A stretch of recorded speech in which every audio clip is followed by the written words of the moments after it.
Are you guys ready for another Chinese chef knife? If so, you guys are going to want to stay tuned because today we're going to be taking a look at this Grandknife Chinese Chef Knife. Now before we get started, please consider supporting the channel by hitting that like and subscribe button. Now quick disclaimer, Grandknife did send me this knife completely free of charge. However, they're not paying me for this video and they know that I do 100% honest reviews.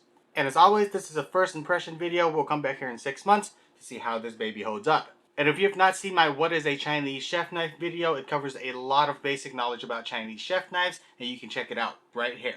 The first thing we're going to do is jump straight into the specs. This knife is about 7.5 inches long and 3.7 inches tall. It has a 2.2 millimeters thick spine right here at the heel that leads down to a hidden tang construction to a resin handle. Next, let's go ahead and talk about the steel that this knife is made out of. The steel that this knife is made out of is called 8CR13 MOV. Now, 8CR13 MOV is a budget Chinese-made stainless steel. And I'm not going to go into a bunch of depth about this steel to bore you guys, but it is very comparable to the Japanese AUS 8 steel. And Spyderco actually uses this steel a lot in their budget models of their folders. Next, let's go ahead and go over the fit and finish of this knife. First, we're going to want to check for straightness.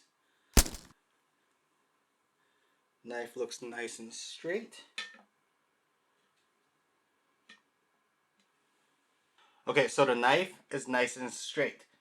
Now, one thing that you'll notice about this knife is this etch pattern right here on the blade. And they claim that this etching or this design on the blade will help efficiency and reduce knife dragging. Now, for my personal experience, these etching marks on the knife doesn't really do anything. It's just a design and it doesn't help with food release or drag with the blade. But that's just my personal experience. I don't know what you guys think about it. And if you guys have any experience with this kind of etching on the knife, I'd love to hear your comments down below. While I'm examining this knife when it came out of the box, I did notice that there are quite a few areas that can use some improvement as far as fit and finish goes. One of the first things that I've noticed is this transition area from the bolster to the blade.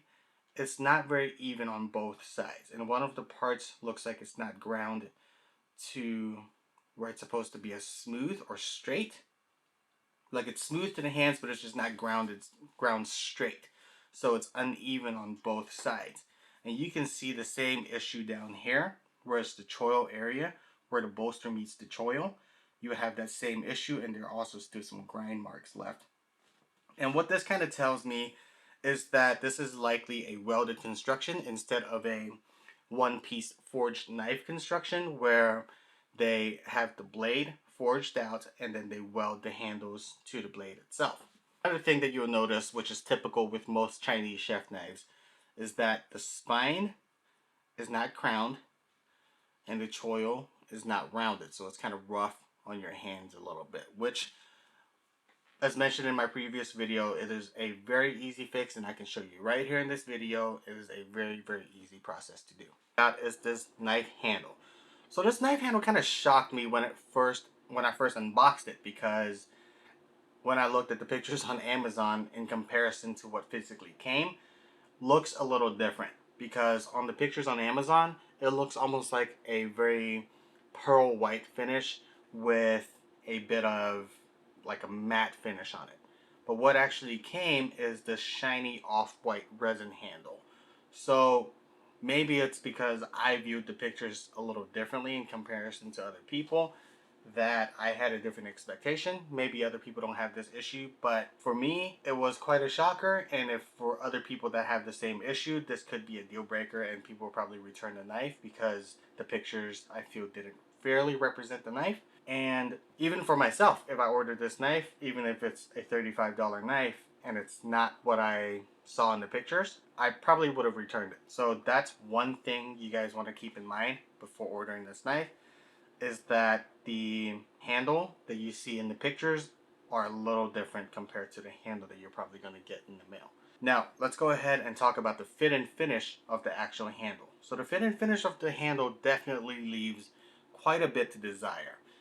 Right here you have this red spacer that you see, like in the Amazon pictures, you see a very crisp, very bright red line on it.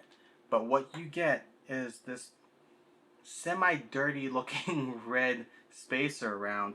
The bolster seems like it's not completely ground flat, so they filled in some space with epoxy, and there are still some glue marks that are still all around, or epoxy marks that are all around. The fit and finish definitely leaves a lot to be desired, like I said, but I digress.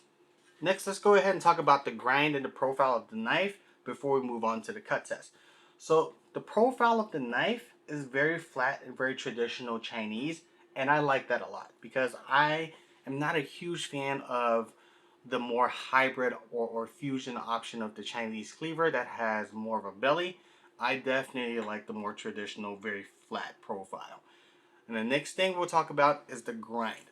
The grind of the blade itself is actually very nice. It's nice and gradual and thin. So this is one thing that I do like a lot about this knife, is that it's very thin behind the edge. And the edge is sharpened to, according to their website, between 16 to 18 degrees per side.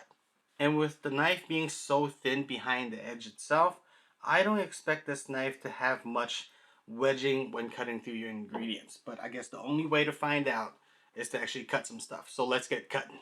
Okay, so first things first, let's go ahead and do a standing paper cut test.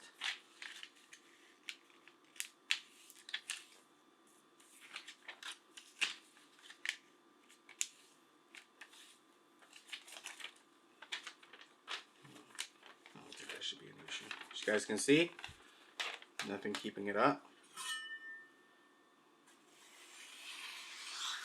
So the knife passes the standing paper cut test. So the knife comes out of the box very, very sharp, which is very nice.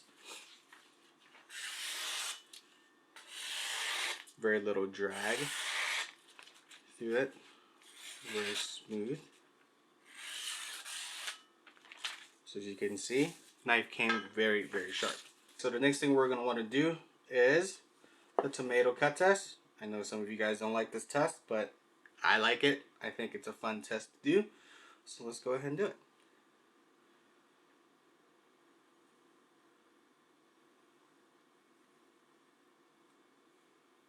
So it passes the tomato cut test.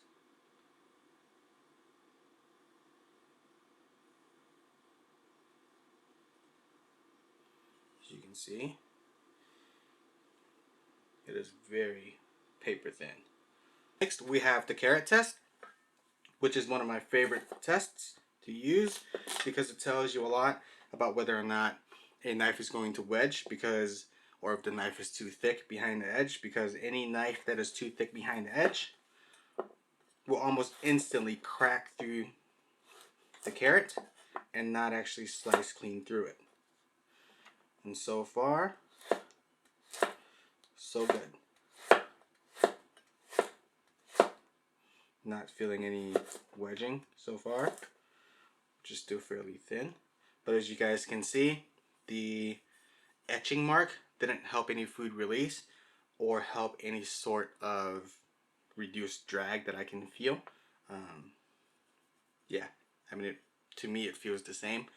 I mean, you can even rub the ingredients on it. It actually feels like the ingredient actually the etching mark actually increases the drag for me personally, but that's just me.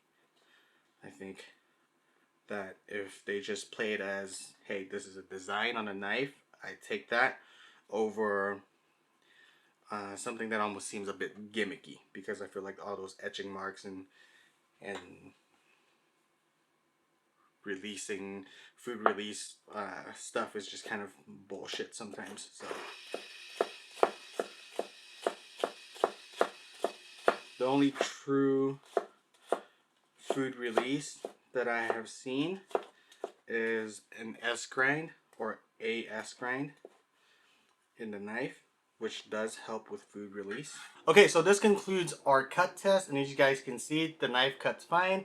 It is very sharp out of the box, so we're gonna have to come back in 6 months to see how well it maintains that sharpness, the edge retention, how well it sharpens, how well it maintains, the maintenance of the knife, etc., etc.